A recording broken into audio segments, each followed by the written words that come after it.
Hello and welcome to TXM TV. I'm Anthony Clyne and I'm joined today by Rob Chittenden. How are you, Rob?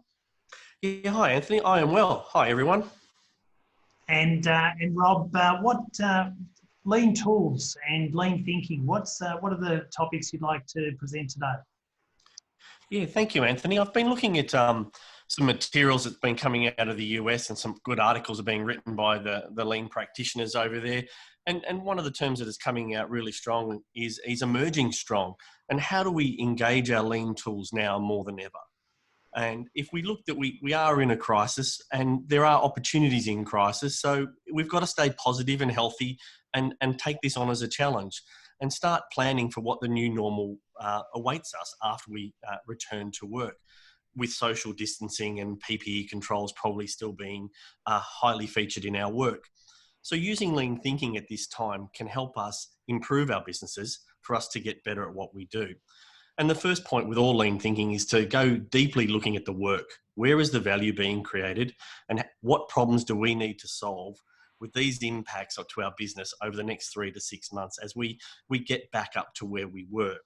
So we may need to temporarily adjust our standard work, our Yamazui boards or level loading boards. We may need to look at our capacity charts. We may need to look at how 5S or our cleaning and our sanitising regimes are going, certainly a lot more than we've ever done before. We may need to think about the overall factory or business choreography, how we move around the site, what areas am I allowed to go to, what areas can I not go with, and doing meetings remotely or using the phone at work. So being prepared and starting to look at these tools can help us focus in on the value with at least some temporary modifications to our work patterns. So over the next couple of months, we may see our orders go up, outputs may go down, and they may vary or fluctuate. But I'm reminded of a constant saying I use always when I'm out racing on the water, is that we can't always change the wind. We can't always get that perfect wind, but we can always trim our sails. So this is the opportunity for us to trim up what we've got and to start getting better. So if you need help getting back up to speed, look at the lean tools and apply lean thinking. So that you can be stronger and emerge from this being better conditioned than you were maybe even before we started. So that's what I've been able to think about this week, Anthony. Fantastic, Rob. And there are lots of lean tools that are really coming to the fore. And in particular, I'm noticing that these tools have been forced upon us, but they're going to be part of how we work moving forward forever, for pretty much. And you mentioned standard work, and I think what I'm seeing is a lot of people doing handovers and sharing jobs all of a sudden, and I'm seeing very inefficient handovers.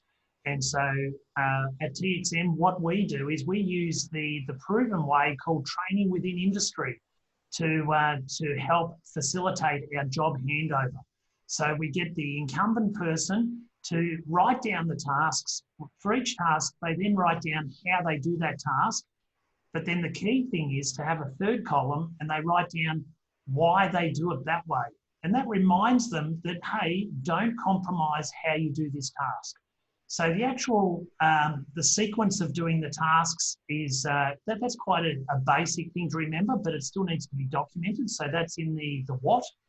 Then remembering how to do a task can be easy in the day, but when you come to do it a week later or a month later, if you're in a monthly cycle, you can often forget. And you don't want to be making errors where you're wrongly recalling how to do things, so you quickly write it down. And then having to repeat a task where you know how to do it, as adults, as humans, we just want to do it better. And we want to do it easier because we are naturally efficient. Some might say lazy, but naturally efficient beings. And so what we want to do is we're challenging how to do it, and we want to try it our own way. And so the why columns just reminds us as to why we do it that way. And that builds in a whole lot of learnings from previous people who have made mistakes. And so we don't have to repeat those mistakes. So that's the what, how, why method of doing handover. And it comes out of training within industry, which was born in a crisis where there was a shortage of skilled people, and that is the TXM way of doing an effective handover to get multiple people to be able to do similar tasks the same way and achieve a good outcome. So, so Rob, that's just following on from yourself and what lean tools are becoming popular. There's other lean tools as well, Rob. Yeah, I think setting some of these up for future episodes would be something that we can talk about, and maybe get some input from some viewers out there about what they'd like to talk about as well, about how these tools can be used in our current crisis or coming back to speed. I think there's a lot of opportunity here for businesses to look at, and something that will be well applied at this time. That's right. And I see we're joined now by Peter Rewi. How are you, Peter? Yeah, very good. Just listening to your conversation, gents. Yeah, look, I'd agree. Tools are plenty. The way that they're used is the most important thing. I think a lot of people have a tendency to just use a tool. I've just come off the phone with a customer here in Auckland, and their concern is the fact that they've got no standardization and systemic process across all of their sites.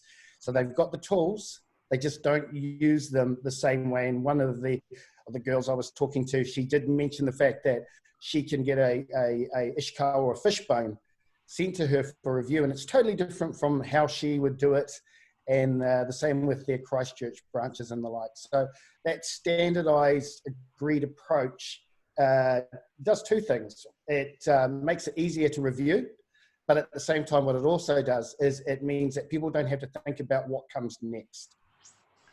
Yeah, that's it's all about standardisation as we gear up to be in this race to win new business and succeed. All right. Well, thank you very much, Rob. Thank you, Peter, for joining, and thank you for watching and this live production. Remember to comment on our LinkedIn page and email us at txmtv@txm.com. I'm Anthony Clyne. I hope you have a good weekend and join us again for the next episode. Bye for now.